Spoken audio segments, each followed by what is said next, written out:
Kararating ko nga lang dito sa hotel na in-Airbnb namin.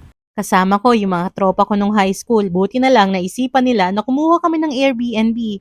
Mas magiging madali kasi iisa lang yung panggagalingan namin papunta sa kasal ng isa naming tropa na si Paula. At bonding na rin, di ba? Napakatagal na rin kasi nung huli kaming nagkasama-sama. Tingnan niyo naman yung aura nung place na nakuha namin, oh. Para kang nasa Italy, day. At ang kinaganda pa niyan, murang-mura na rin to. 4,000 plus pesos lang, 3 days and 2 nights na. At sa 4 na taon na yun, bukod dyan, may bonus pa na napakagandang view.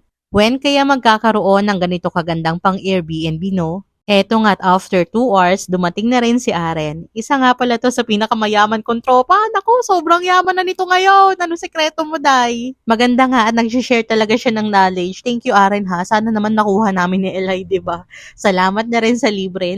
Ganito pala kapag nagkikita-kita ng medyo maiedad na. Maiedad talaga no? Laging libre. Aba, okay, kain muna kami. Paki-follow and share na lang ulit.